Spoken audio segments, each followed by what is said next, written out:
we're talking about the shared parenting and stuff like that, but one of the things I've seen in courts is that they will get a child custody evaluator.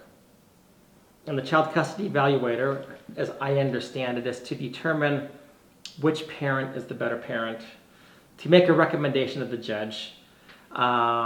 Well, we want this parent to have the primary possession of the child, and this parent to kind of like pay child support, be a visitor or whatever.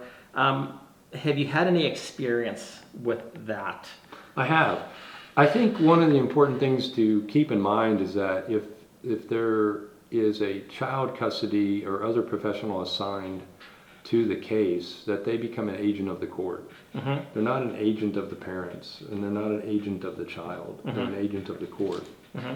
And depending upon if that person's sole 100% of their practice mm-hmm. is child custody evaluations, obviously then 100% of their practice is based upon being hired or asked by one attorney or another, or directly by the court to get involved. Mm-hmm. And so as an agent of the court, that leads to the question of what parents, or what are the fundamental rights that parents are still able to express, because as an agent of the court, they're acting under the color of law. Right. Acting under the color of law, really, a parent still has the right to waive their rights of privacy or not waive their rights of privacy. Mm-hmm. And so if a professional gets involved on an agreed order, then both parents have waived their privacy rights to allow this agent of the court to come in and to, so to speak, invade their autonomy and invade their disclosure. Mm-hmm. And if a parent does not waive that Fourth Amendment right to privacy,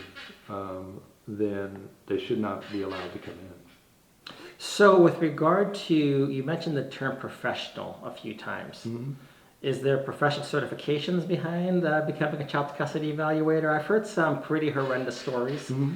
I've read some child custody evaluation reports that I have thought were nothing but garbage. Mm-hmm. I've seen the questions and I've thought, this is nonsense. Mm-hmm. And with regard to the invasion of privacy, what you were just talking about, they seem very invasive. Mm-hmm. And like, what does this have to do with anything? Mm-hmm. In addition to that, I have to question whether the child custody evaluator can write something that the judge may want to hear, mm-hmm. or that you could buy his or her evaluation. Well, yeah. So I think those are factors that could be involved. I think it's a reasonable question. In a community, there's obviously can be some networking. Yes. And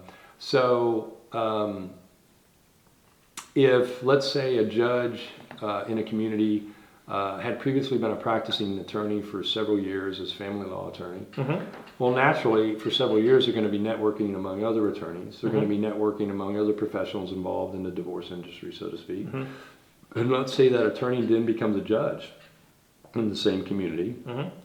and there's already an established networking, professional, social relationship networking that's already been established. Mm-hmm. Then the possibilities of that previous social networking being influenced by or influencing a judge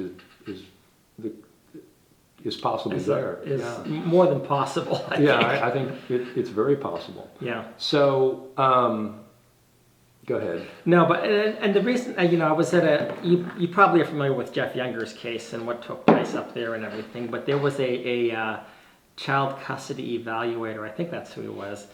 Dr. Benjamin L. Bruton, and to hear him speak and to hear others speak about themselves sometimes, you would mm-hmm. think that each one of them is the creme de la creme. I mean, they are it, right? But there was a guy that came in mm-hmm. from another place, and he said, I could tell simply by reading this one sentence that this guy had no idea what he was talking about. Mm-hmm.